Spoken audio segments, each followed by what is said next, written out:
Existem inúmeras histórias de empresas que tentam por anos conseguir os fomentos de inovação para expandir os seus negócios, melhorar o seu produto e elas não conseguem. Algumas dizem que é por conta da dificuldade dos editais, outras dizem que é por conta dos órgãos de fomento, que escolhem sempre os mesmos. Só que na verdade existe um motivo muito mais importante, simples e óbvio, que faz com que essas empresas elas não consigam. O motivo é elas não entendem o que é inovação de verdade. E com essa falta de entendimento, elas não conseguem escrever projetos que sejam realmente aprováveis, né? Então, nesse vídeo a gente realmente vai entrar nesse assunto e vamos falar de como entender inovação para que a gente consiga escrever projetos que realmente obtenham esses recursos, e a gente vai separar isso em 7 motivos que fazem com que as empresas elas não consigam esses fomentos por essa falta de entendimento de inovação.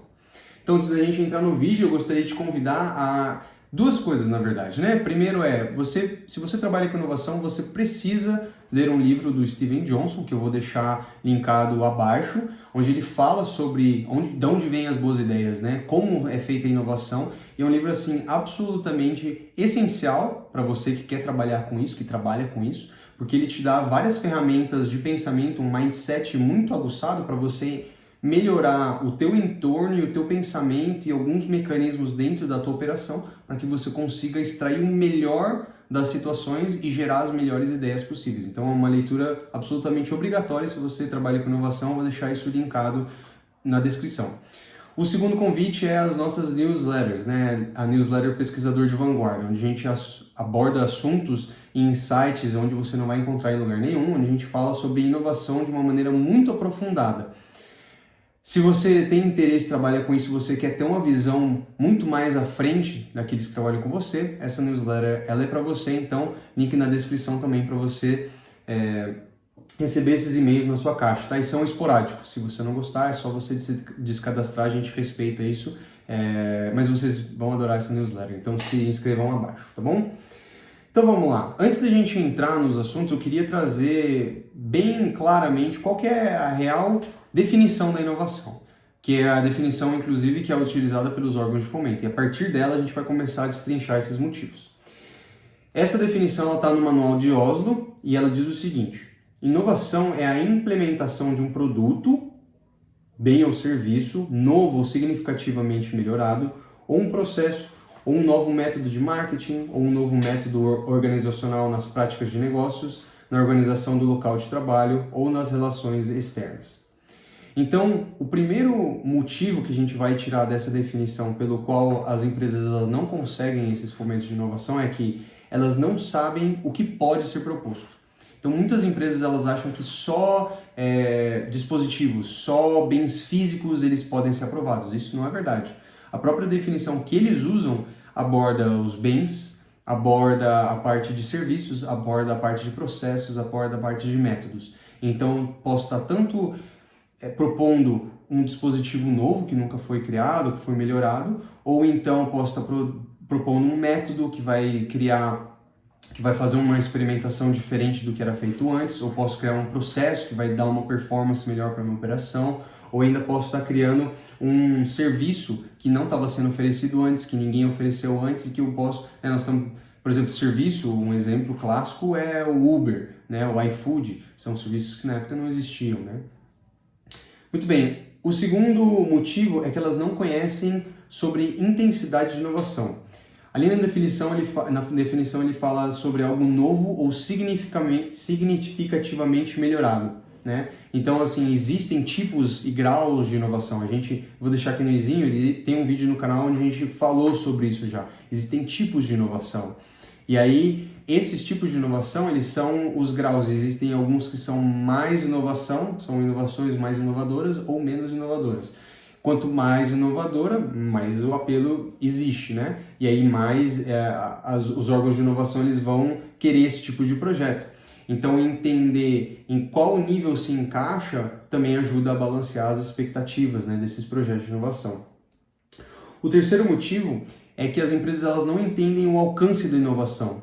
Então, como se falou ali, existem inovações que são feitas dentro da empresa, algumas são feitas dentro da cidade, por exemplo, algumas são dentro do mercado nacional, algumas são dentro do mercado internacional. Então entender qual que é o alcance dessa inovação também ajuda muito a balizar o tipo de resposta que vai se ter ou não, e ajuda também a pensar um pouco fora da caixa. Bom, se isso já existe, o que eu poderia fazer além disso que já existe? Como que eu poderia dar um passo além, né? Então vem muito uma pesquisa de mercado aí para entender aonde que se encaixa essa inovação que está sendo proposta dentro do mercado e ajuda a entender se isso tem um alcance maior ou menor, né?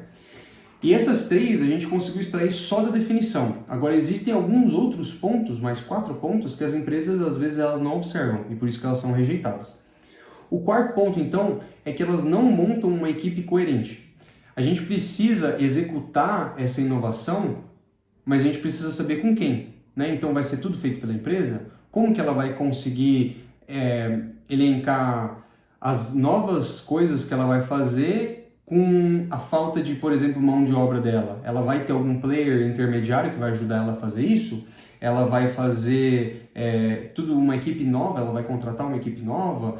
Então, esse ecossistema de inovação, né, eles chamam disso de mobilização do sistema de inovação, é muito importante estar bem delineado dentro desses projetos para que eles consigam ser aprovados.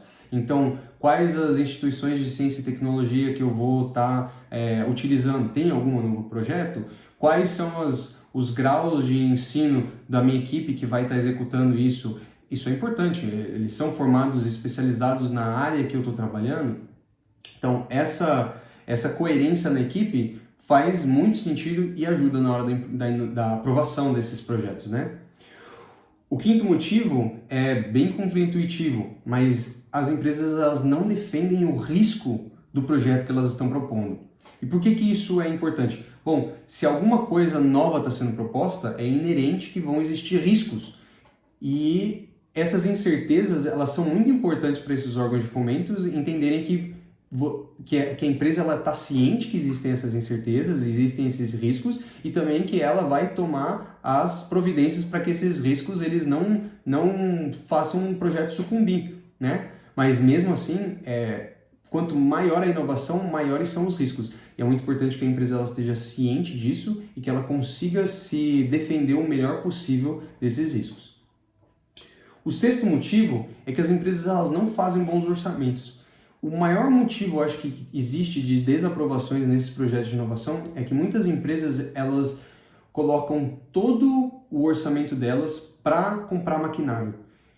Bom, se você ouviu já os outros 5 itens anteriores, você sabe que só comprar maquinário não pode constituir inovação. A gente precisa de pessoas, a gente precisa de instituições de ciência e tecnologia, a gente precisa fazer algo novo. Só comprar maquinário nem sempre vai me gerar algo novo. A gente precisa de mais partes para que a gente consiga realizar a inovação.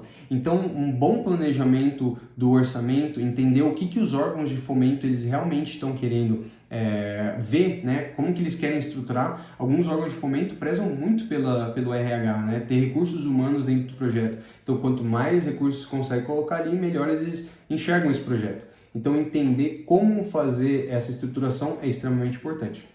E o sétimo e último motivo é que as empresas, às vezes, elas não têm uma perspectiva de internacionalização. Ou seja, na verdade, no final das contas, os fomentos, eles querem o quê? Esses órgãos, eles querem que todas as inovações, elas consigam romper a barreira só do Brasil. Elas querem que a gente consiga exportar mais, vender para outros países e que a gente seja cada dia mais relevante dentro do mercado internacional. Então, quando os órgãos de fomento eles conseguem enxergar que existe um potencial de internacionalizar essa inovação, é aí que eles começam a enxergar um valor melhor. E isso está também ligado a qual que é o alcance dessa inovação, se é um alcance internacional ou não, mas saber defender a internacionalização desse produto, saber por que outros países comprariam isso e como que o mercado externo funciona, também é um grande ganho para que se consiga esse fomento se consiga um projeto que consiga um fomento, né? Que consiga esses recursos.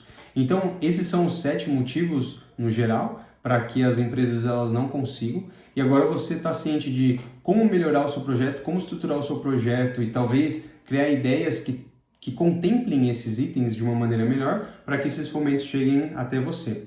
Então, Deixe os comentários aqui se vocês tiverem dúvidas ou tiverem outras perspectivas que eu não abordei nesse vídeo. Por favor, deixe nos comentários. Não esqueçam de deixar o like, mandar esse vídeo para quem está tentando conseguir esses fomentos e não está conseguindo.